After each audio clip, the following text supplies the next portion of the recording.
ತಮ್ಮ ಭಾಷಣದಲ್ಲಿ ಕೆಲವು ಗಂಭೀರವಾದ ವಿಚಾರಗಳನ್ನು ಪ್ರಸ್ತಾಪ ಮಾಡಿದ್ದಾರೆ. ಅದರಲ್ಲೂ ಸಹ ಅವರ ಭಾಷಣದಲ್ಲಿ ನಾವು 75 ವರ್ಷಗಳ ಸ್ವಾತಂತ್ರ್ಯೋತ್ಸವವನ್ನು ಸಂಭ್ರಮಿಸ್ತಾ ಇದ್ದೇವೆ, ನಮಗೆ ನಿಜವಾಗ್ಲೂ ಸ್ವಾತಂತ್ರ್ಯ ಸಿಕ್ಕಿದೆಯಾ ಅನ್ನೋ ಒಂದು ಪ್ರಶ್ನೆಯನ್ನು ಸಹ ಅವ್ರು ಹಾಕಿರ್ತಕ್ಕಂಥದ್ದು ನೋಡಿದಾಗ ಅವರ ಮನಸ್ಥಿತಿ ಯಾವ ರೀತಿ ಇದೆ ಅನ್ನೋದು ನಾವೆಲ್ಲೂ ಸಹ ನೋಡಬೇಕಾಗುತ್ತೆ. ಆದರೂ ಸಹ ಅದರಲ್ಲಿ ಮತ್ತೊಂದು ಸಹ ಹೇಳಿದ್ದಾರೆ, ಸ್ವತಂತ್ರ ಬರೋದಕ್ಕಿಂತ ಮೊದಲು ಈ ರಾಷ್ಟ್ರ ಹಿಂದೂ ರಾಷ್ಟ್ರವಾಗಿತ್ತು, ಸ್ವತಂತ್ರ ಬಂದ ನಂತರ ಜಾತ್ಯತೀತ ರಾಷ್ಟ್ರವಾಗಿದೆ.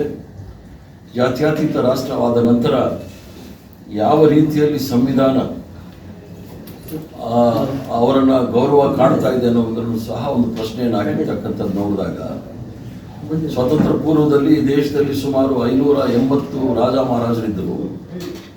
ಅದರಲ್ಲಿ ಕ್ಷತ್ರಿಯರು, ಬ್ರಾಹ್ಮಣರು, ಅಲ್ಪಸಂಖ್ಯಾತರು ಎಲ್ಲರೂ ಸಹ ರಾಜ ಮಹಾರಾಜರಿದ್ದಂಥ ಈ ದೇಶವನ್ನು ಒಂದು ಮಾಡಿ, ಮಹಾತ್ಮ ಗಾಂಧಿಯವರ ನೇತೃತ್ವದಲ್ಲಿ ಈ ದೇಶನ ಒಂದು ಮಾಡಿ ರಾಷ್ಟ್ರದ ಪರಿಕಲ್ಪನೆಯನ್ನು ಈ ಪ್ರಪಂಚಕ್ಕೆ ತೋರಿಸ್ಕೊಟ್ಟಂಥ ಕಾಂಗ್ರೆಸ್ ಪಕ್ಷ ಆ ಸಂದರ್ಭದಲ್ಲಿ ಬಹಳ ಮಹತ್ವವಾದ ಪವಿತ್ರವಾದ ಸಂವಿಧಾನವನ್ನು ಈ ರಾಷ್ಟ್ರಕ್ಕೆ ಕೊಟ್ಟಿದ್ದಾರೆ. ಸ್ವಾಮೀಜಿಗಳು ಮಾತಾಡೋ ಸಂದರ್ಭದಲ್ಲಿ ಅವರಿಗೆ ಗೌರವ ಸಿಗ್ತಕ್ಕಂಥ ಸಂವಿಧಾನ ಬೇಕು ಅಂತ ಹೇಳಿ ಪ್ರಸ್ತಾಪ ಮಾಡಿದ್ದಾರೆ. ನಮ್ಮ ರಾಷ್ಟ್ರದಲ್ಲಿ ಇರ್ತಕ್ಕಂಥ ಏನು ಸಂವಿಧಾನ ನಾಳೆ 75 ವರ್ಷಗಳ ಪೂರ್ಣ ಮಾಡಿ 76ನೇ ವರ್ಷಕ್ಕೆ ನಾವು ಕಾಲಿಡ್ತಾ ಇದ್ದೀವಿ. ಯಾರೂ ಸಹ ಸಂವಿಧಾನದಿಂದ ಅತೀತರಲ್ಲ.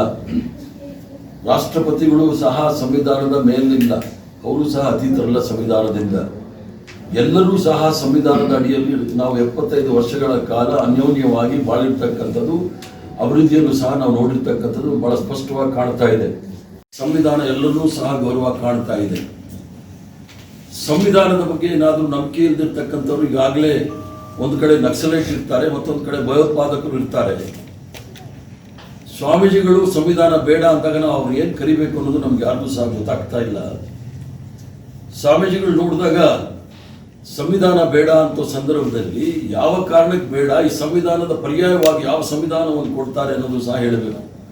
ಆ ಯಾವ ಸಂವಿಧಾನ ಅಂತ ಹೇಳಿದ್ರೆ, ಮೊದಲು ಊಳಿಗಮಾನ ಪದ್ಧತಿ ಇತ್ತು, ಜಮೀನ್ದಾರಿ ವ್ಯವಸ್ಥೆ ಇತ್ತು, ಮತ್ತು ಅಸ್ಪೃಶ್ಯತೆ ಇತ್ತು, ಸತಿಯೊಡನೆ ಸಹಗಮನ ಅಂತೇಳಿ ಮಹಿಳೆಯರನ್ನ ಸರಿಯಾಗಿ ಕಾಣ್ತಾ ಇರಲಿಲ್ಲ.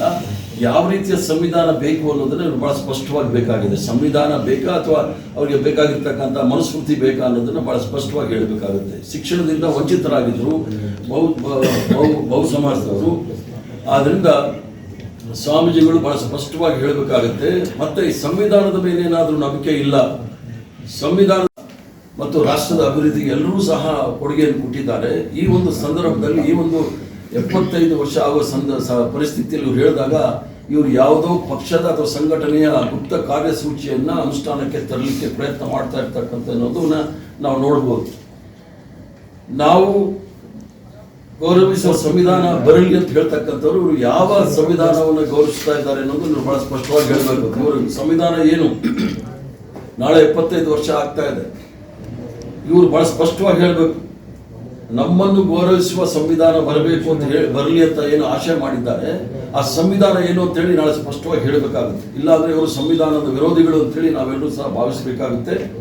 ಆದ್ರಿಂದ ಅದರ ಜೊತೆಗೆ ಭಾರತೀಯ ಜನತಾ ಪಾರ್ಟಿ ಅಧ್ಯಕ್ಷರು ಇತ್ತೀಚೆಗೆ ನಾನು ಮಾಡಿದಂಥ ಒಂದು ಹೇಳಿಕೆಗೆ ಬಹಳ ಸ್ಪಷ್ಟವಾಗಿ ಸ್ವಾಮೀಜಿಗಳ ಹೇಳಿಕೆಗಳನ್ನು ಅವರು ಬೆಂಬಲವನ್ನು ನೀಡಿದರು. ಭಾರತೀಯ ಜನತಾ ಪಾರ್ಟಿ ಮತ್ತು ಭಾರತೀಯ ಜನತಾ ಪಾರ್ಟಿ ಅಧ್ಯಕ್ಷರು ಬಹಳ ಸ್ಪಷ್ಟವಾಗಿ ಹೇಳಬೇಕಾಗುತ್ತೆ, ಸ್ವಾಮೀಜಿಗಳ ನಿಲುವಿಗೆ ಅವ್ರಿಗೆ ಬೆಂಬಲ ಇದೆಯಾ ಇಲ್ವಾ, ಈ ಸಂವಿಧಾನದಲ್ಲಿ ಅವ್ರಿಗೆ ನಂಬಿಕೆ ಇದೆಯಾ ಇಲ್ವಾ ಅನ್ನೋದನ್ನ ಬಹಳ ಸ್ಪಷ್ಟವಾಗಿ ಭಾರತೀಯ ಜನತಾ ಪಾರ್ಟಿ ಅಧ್ಯಕ್ಷರು ಮತ್ತು ಭಾರತೀಯ ಜನತಾ ಪಾರ್ಟಿಯ ನಾಯಕರು ಹೇಳಬೇಕಾಗುತ್ತೆ. ಆದ್ರಿಂದ ಸಂವಿಧಾನಕ್ಕೆ ಅವಹೇಳನ ಮಾಡ್ತಕ್ಕಂಥದ್ದು, ಅದರ ಮೇಲೆ ಗೌರವ ಇಲ್ಲದೆ ಇರ್ತಕ್ಕಂಥವ್ರು ಈ ರಾಷ್ಟ್ರದಲ್ಲಿ ಇರಲಿಕ್ಕೆ ಅರ್ಹರಲ್ಲ. ಸಂವಿಧಾನ ಯಾವುದೋ ಒಂದು ಸಂಘ ಸಂಸ್ಥೆಗಳಲ್ಲಿ ಕೂತ್ಕೊಂಡು ಮಾಡಿರ್ತಕ್ಕಂಥದ್ದಲ್ಲ. ಸುಮಾರು 65-70 ವರ್ಷಗಳ ಕಾಲ 1857ನೇ ಇಸ್ವಿಯ ನಂತರ ಸ್ವತಂತ್ರ ಹೋರಾಟದಲ್ಲಿ ನಿರಂತರವಾಗಿ ಹೋರಾಟದ ಮೂಲಕ ಬ್ರಿಟಿಷರ ವಿರುದ್ಧ ಹೋರಾಟ ಮಾಡಿ, ಎಲ್ಲ ಪಟ್ಟಭದ್ರ ಇತರ ಶಕ್ತಿಗಳ ವಿರುದ್ಧ ಹೋರಾಟ ಮಾಡಿ ಸಂವಿಧಾನವನ್ನು ರಚನೆ ಮಾಡಿ ನಮಗೆ ನಾವೇ ಅರ್ಪಿಸ್ಕೊಂಡಿರ್ತಕ್ಕಂಥ ಸಂವಿಧಾನ ಅದು ಸರಿ ಇಲ್ಲ ಅಂತ ಹೇಳಿದವರು ಅದರ ಈ ದೇಶದಲ್ಲಿ ಇರಲಿಕ್ಕೆ ಅರ್ಹರಲ್ಲ ಅನ್ನೋದು ನನ್ನ ಭಾವನೆ.